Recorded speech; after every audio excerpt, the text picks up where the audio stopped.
If you guys are interested in being a member, then click the join button down below to check out the available perks. I believe the first tier is only $1. Thank you to those of you who choose to join. Welcome to another Division 2 build breakdown video. Before we get into the build, I just want to give a huge thanks to all of you who congratulated me on the newest member of the Mob Squad family. For those of you who didn't see the post on my community tab, on the 24th of November my son Blake was born, and that is the reason for the lack of uploads for the past 10 or so days. It was a long complicated birth, but don't worry, both Blake and his mother are both home and doing great. So again guys, thank you all for the support that you've shown. And with that said, let's get on with today's video. Since I exposed the improvised gear pieces with protection from elite builds, I noticed a lot of players still haven't utilised those pieces for anything other than protection from elite or crit builds. In today's video we move away from crit and protection from elite builds and dive into incoming repairs, which as you guys can see is very effective. The build is a 5 red core DPS build with skill tier 6 healing that is both extremely effective for both you and your teammates. We're looking at 235% plus incoming repairs on a build that hits for 430k crits to the body, more than enough damage to shred elite NPCs. Now today's build sadly isn't anything impressive when you look at the crit damage stats, but it will still hit for 430k like I said. Today's build is currently at 50% crit chance and 90% critical hit damage, but don't let that put you off guys, because the lack of crit damage is made up in two ways. Today's build has 194% weapon damage and is capable of hitting 200% if you have max rolls on both gear and assault rifle.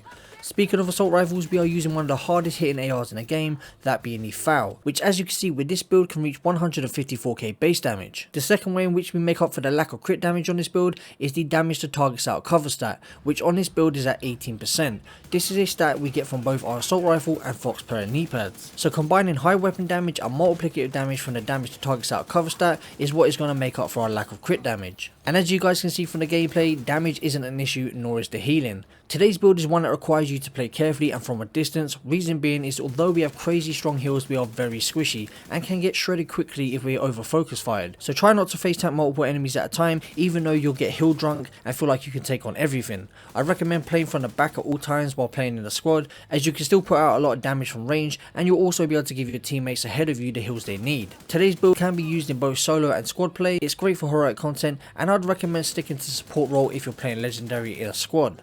Now we spoke a little bit about the build and I've showcased some of what it's capable of, let's get into a quick build breakdown. Right guys, starting off with the specialization, we're using the technician. Reason being is we want that one skill tier, that is the main reason. We also gain skill tiers from the R and K piece. The reason I'm talking about skill tiers is because we need 3 skill tiers on this build to start with. So we gain 1 from the R and K as you can see here, we get 1 from the memento backpack and then 1 for the technician. So we are currently sitting at 3 skill tiers.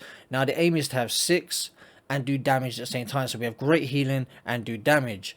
Now how do we get to skill tier 6? By using this talent right here, Future Perfect. Weapon kills grant +1 skill tier for 15 seconds, stacks up to 3 times. That's how we're going to get to skill tier 6. So the more we kill, the higher the skill tier, the stronger the heals on our build are going to be. Also, weapon kills at skill tier 6 grant overcharge for 15 seconds, so not only can we get to skill tier 6, but we can get overcharge as well. Looking at the attachments on the FAL, which is the weapon we are using, I definitely recommend using this weapon or the MK16. We have the C79 scope on here with 5% crit chance. Recommend using this scope as we're going to be playing from the back from long distance and we can zoom in with this scope. There's a lot of stability to this gun. It makes beaming NPCs at range so easy. Moving on to the magazine, we have the extra 20 rounds. We have 5% crit chance on the laser pointer and we have 5% crit chance on the muzzle brake. Moving on to our secondary, which is the classic M1A, everyone's favourite rifle. We also have Future Perfect on here as well. When it comes to attachments, again, the C79 scope, so we can zoom in, that's 5% crit chance on there. We have 5% crit chance on the laser pointer, and then on the magazine we have the 5 extra rounds. Moving on to the gear pieces now guys, and we have the R and K, or 1 R and K piece giving us 20% incoming repairs. We have 1 skill tier, we have 12% critical hit damage and 5.1% critical hit chance, and then the mod giving us 19.8% incoming repairs. Moving on to our chest piece now, we have the Fenris chest piece giving us 10% assault rifle damage. We're stacking weapon damage on this build to make up for the lack of crit damage. We have 11.9% weapon damage, 12% critical hit damage, 5.8% critical hit chance, and another mod giving us 19.5% incoming repairs. I believe they max out at 20%. If I'm wrong, let me know down in the comment section below.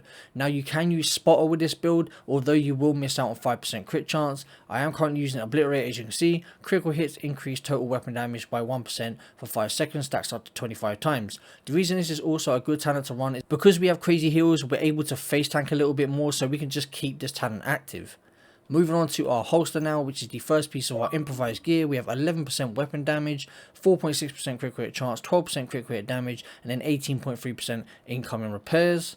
Moving on to the backpack, and of course we had the Memento, perfect backpack for a hybrid build, which is basically what this is. 15% weapon damage, 160k armor, which is really irrelevant to be fair. We have one skill tier, which of course is important. We have a mod giving us 18% incoming repairs. This is one of my lower mods. And then we have kill confirmed. For those of you who don't know how this backpack works, enemies you kill drop a trophy on death. Collecting trophies provides both a short and long term buff, the first of which scales with the number of core attributes equipped and lasts 10 seconds. So if we do pick up a trophy with this build, we'll be getting 25% weapon damage, we'll get 10% bonus armor, and we'll get 10% skill efficiency. What we are mainly using this backpack for though is the long term buff. We get 30% weapon damage, 30% skill efficiency, which is huge for this build. Gives a nice buff to our heals, which is really important. Moving on to our gloves now, we have the second piece of improvised gear, 15% weapon damage, 5.5% critical hit chance, 10.7% critical hit damage, and finally our last mod giving us 18% incoming repairs. And then we have our knee pads, Foxplayer knee pads, the named knee pads, giving us 50% weapon damage, 8% damage targets out of cover, and 5.2% critical hit chance. So looking at our skills, we have the Restorer Hive. This gives you burst healing, gives you nice big chunks of healing, and what we do is we pair that with the Chem Launcher. Now you don't have to run these both together, but it's still nice to do it because the Chem Launcher gives you healing over time, and then you receive burst healing from the Hive. So combining them together works really well. You don't have to, you can use one or the other. Choose a skill of your choice, it's totally down to you. As you can see, we're at tier 3 with both of these skills. Get 3 kills, boom, you're at tier 6. Better heals. It's a pretty simple concept, guys. I'm not sure why no one's even tried to do this or made a video on it, but really effective, a lot of fun. I know a lot of people still run the all red DPS builds. They're all great because they do so much damage, but they lack in survivability. Well, here's a build that gives you that survivability. Anyway guys, before I end this video, I will show you the difference from the base heals to the full buffed heals so you guys can see the difference. I'll also leave you with a stat sheet. I'm not going to talk over that. Remember, the crit damage stats do not matter because we make up for it in weapon damage and the damage to targets out of cover stat. I hope you enjoyed the video. If you have, smash that like button to help support the channel, guys. Leave a comment down below. It's been a while since we spoke, so I look forward to talking to you guys down in the comment section below. If you're new around here, hit that sub button to join the mod squad for lots more Division 2 content, and I'll catch you guys in the next one. Peace out, mod squad.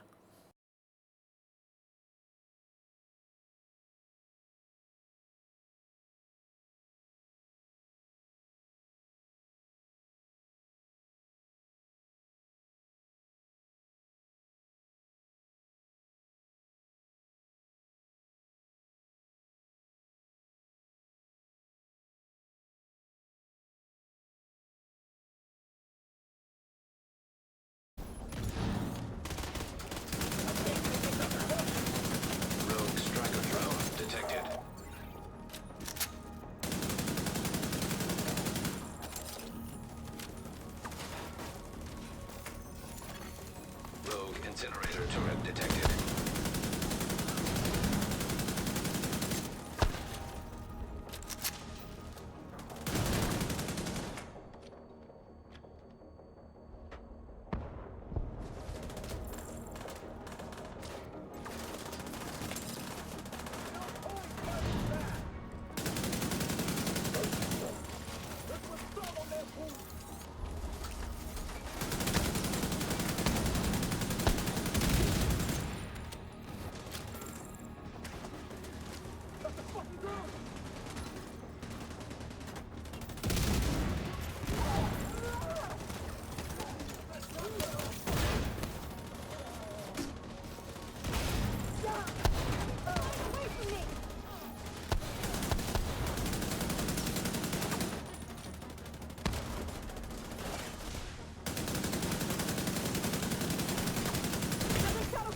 Immediate medical assistance needed.